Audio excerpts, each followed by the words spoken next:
Europe లో భారతీయులకు free education. మరిన్ని వివరాలకు విదేశ్ కన్సల్ట్ 9676502888. నమస్కారం జోహరి గారు. నమస్తే సిరి గారు.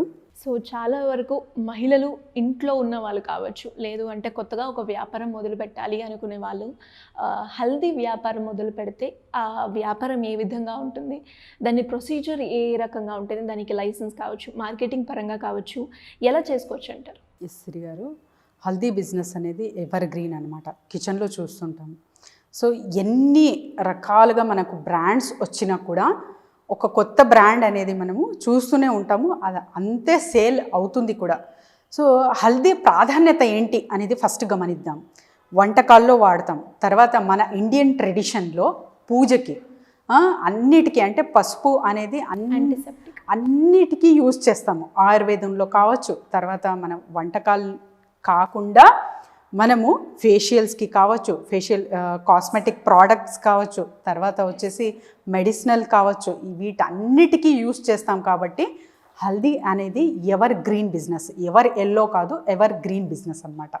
సో ఎవరైనా సరే ఇది స్టార్ట్ చేసేయచ్చు అండి. ఒక 5 lakhs పెట్టుబడి నేను పెట్టగలను అంటే హ్యాపీగా హాయిగా స్టార్ట్ చేసేయచ్చు. డైరెక్ట్ రైతులు ఎవరైతే ఉంటారో వీళ్ళని, ఫార్మర్స్ని మీరు కాంటాక్ట్ చేస్తే పర్ కిలో 50-60K మీరు అక్కడి నుంచి తీసుకోవచ్చు అన్నమాట. అండ్ డ్రైనింగ్ మిల్ అంటారు. సో ఇది ఇండియన్ మార్ట్లో అవైలబుల్ ఉంటుంది. ఇదంతా అక్కడి నుంచి ప్రాసెస్ ఎలా అంటే, మేము తీసుకునేది రా హల్దీ కదా, ఇది పౌడర్లా మార్చి ఎండబెట్టి తయారు చేసేకి ఈ మషిన్ అనేది చాలా చాలా యూస్ఫుల్ అవుతుంది అనమాట. దీనికి ఎక్కువ ఖర్చు అవుతుంది. కోపెక్స్ అనేది ఒక్కసారి పెట్టుబడి పెడుతున్నాము. అండ్ ఓపెక్స్ గురించి మనం ఆలోచిస్తే ఇన్వెస్ట్మెంట్ తరచుగా మీరు ప్యాకింగ్ కావచ్చు, ఇంకా కొరియర్ సర్వీసెస్ కావచ్చు, వీటికి లేబర్ ఛార్జెస్ వీటికి మాత్రమే, అండ్ రా మెటీరియల్కి మీరు పెడతారు. దీని నుంచి మనకు లాభాలు ఎంత వస్తుంది అంటే 50-70% దాకా కూడా మనము లాభాలు అర్న్ చేయొచ్చండి. అండ్ ప్లాట్ఫామ్స్ ఎక్కడ, చాలామందికి ఇక్కడే స్ట్రక్ అవుతారనమాట. బ్రాండింగ్ అనేది చాలా చాలా ఇంపార్టెంట్ అండి. అసలు బ్రాండ్ అనేది ఎలా తీసుకెళ్ళాలి మార్కెట్లో? చిన్నప్పటి నుంచి కోల్గేట్ పేస్ట్ అయినా, మ్యాగీ యాడ్ అయినా, మొన్నే చెప్పుకున్నాం, కోల్గేట్ అని కానీ, పెప్సోడెంట్ అని కానీ చిన్నప్పటి నుంచి చూస్తున్నాం. వాళ్ళు ఎందుకు ఖర్చు పెడతారు మార్కెటింగ్కి? ఒక్కసారి ఎవరైనా ఆలోచించాలన్నమాట. ఒక బ్రాండ్ మనం క్రియేట్ చేస్తున్నాము అంటే క్యాపిటల్ ఎక్స్పెండ్, కోపెక్స్లో ఇది కూడా ఇంక్లూడ్ చేసుకోవాలి మీరు. అంటే తరచుగా మంత్లీ వన్స్ యాడ్స్కి మాత్రమే ఈ డబ్బులు నేను కేటాయిస్తాను అంటే మీ బిజినెస్ ఒక స్థాయికి వెళ్ళిపోతుంది అనమాట. అలా కాకుండా నాకెందుకు వచ్చే కస్టమర్ చాలు నేను చూసుకుంటానంటే అంతంత మాత్రమే ఉంటుంది.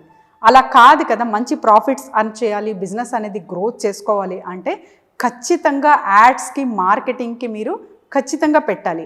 మార్కెటింగ్ అంటున్నాం కాబట్టి ఇవాళ రేపు కాలంలో అంత డిజిటలైజ్డ్. సో డిజిటల్గా అంటే జో దిక్తా హే వహీ బిక్తా హే. ఎక్కడైనా సరే మీరు జస్ట్ ఒక వర్డ్స్కి, ఒక 10,000 వర్డ్స్కి ఈక్వల్ ఒక ఇమేజ్ అనమాట. ఒక 10,000 ఇమేజెస్కి ఈక్వల్ ఒక వీడియో.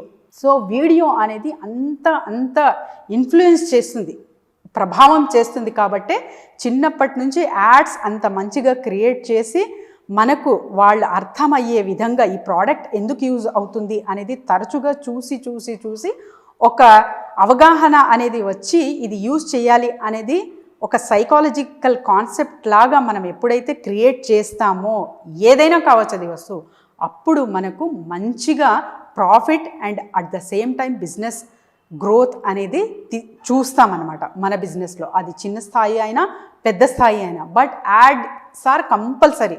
ఇంకా వాట్సాప్, ఫేస్బుక్ ఇవన్నీ ఉంటాయి. This is the common and general. YouTube అనేది చాలా చాలా పెద్ద ప్లాట్ఫామ్ ఫర్ ద మార్కెటింగ్. అందుకే సుమన్ టీవీని సంప్రదించండి, కింద స్క్రోల్ అవుతున్న నంబర్కి సంప్రదిస్తే కూడా మీ ప్రోడక్ట్ ఎలా డిజిటలైజ్ చేసుకోవచ్చు, ఎలా ప్రమోట్ చేసుకోవచ్చు, ఎన్ని మార్కెటింగ్ ప్లాట్ఫామ్స్ ఉన్నాయి. And the most powerful thing ఏంటంటే టార్గెటెడ్ కస్టమర్ మనకు ఎక్కడ దొరుకుతారు, ఏ ప్లాట్ఫామ్లో దొరుకుతారు, ఇవన్నీ ఒక అవగాహన రూపంలో మీరు తీసుకుంటారు. కాబట్టి మీరు మీ బ్రాండ్ అనేది క్రియేట్ చేసుకుంటారనమాట. బ్రాండింగ్ అంటే మా తాత ముత్తాతలు వాళ్ళు మంచి పేరు, yes that is also good. But ఎప్పుడైతే మీరు జనాలకి మీ నేమ్ అనేది ఎప్పుడైతే టాటా టాటా టాటా అని ఎప్పుడైతే మేము చూస్తూనే ఉంటామో, plus at the same time service కూడా అంతే మంచిగా ఉండాలి, అప్పుడు మీ బిజినెస్ అనేది ఒక స్టాండర్డ్గా వెళ్తుంది. సో ఒక బిజినెస్కి ఇవేనా అవసరం అంటే కాదండి, responsibility, loyalty, at the same time మనము హానెస్టీగా కూడా అంతే ఉండాలి. ఏదైతే కమిట్మెంట్స్ ఇస్తామో డేట్ పరంగా కావచ్చు, డెలివరీ అంటే ప్రోడక్ట్ ఎప్పుడైతే మీకు అందజేస్తామో వీటి పరంగా కావచ్చు, తర్వాత క్వాలిటీ కావచ్చు, కన్సిస్టెన్సీ కావచ్చు, సేమ్ మెయింటైన్ చేస్తే మనం ఒక స్టాండర్డ్లా మంచిగా మనము ఎదుగుతామన్నమాట మార్కెట్లో. సో ఇవన్నీ ఒక అవగాహన తీసుకోవాలి. ఇదంతా ఎందుకు చెప్తున్నారు మార్కెటింగ్ గురించి మేడం ఇంత అంటే, చాలామంది మహిళలు సిరి గారు, మేడం కారం పొడి అంటే చెయ్యాలని ఉంది, నాకు ఉన్నింది అని అంటారు, పసుపు చెయ్యాలని ఉన్నింది మేడం, కానీ ఇప్పుడు ఆశీర్వాద్ అని చూస్తారు, ఎంటీఆర్ అని చూస్తారు, నా ప్రోడక్ట్ ఎవరు కొంటారు మేడం అంటారు. సో అలా ఆలోచించకండి.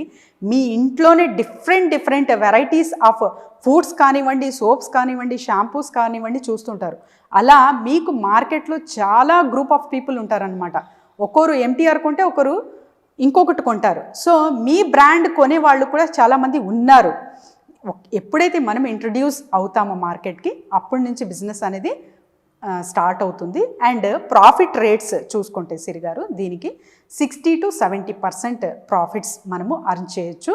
At the same time including all taxes, GST అవన్నీ పోగా కూడా అట్లీస్ట్ 50 to 60% అనేది మేము మంచిగా అర్న్ చేయొచ్చు ఈ బిజినెస్లో. సో మరి ఇలా ఎవరైనా కూడా బిజినెస్ పరంగా, బిజినెస్లో గ్రోత్ పరంగా, మార్కెటింగ్ పరంగా మిమ్మల్ని అప్రోచ్ అయ్యే ఛాన్స్ ఉందంటారా? ఏ రకంగా? డెఫినెట్లీ సిరి గారు, స్క్రోల్ అవుతున్న నెంబర్కి కాల్ చేస్తే team will definitely guide them అండి. చాలామంది డిజిటల్ వైజ్గా కావచ్చు, తర్వాత మార్కెట్ ప్లాట్ఫామ్స్ చాలా తక్కువ చూస్తుంటారు. అంటే ఫేస్బుక్, ఇంకా మనకు ఇన్స్టా, తర్వాత వచ్చేసి ఇవన్నీ ఉంటాయి. But targeting customer is very important. అది ఎక్కడ అని ఆలోచిస్తున్నారా? సుమన్ టీవీకి కాల్ చేయండి. కింద స్క్రోల్ అవుతున్న నెంబర్కి కాల్ చేస్తే team will definitely guide you. Thank you అండి. Thank you so much. Thank you Siri గారు.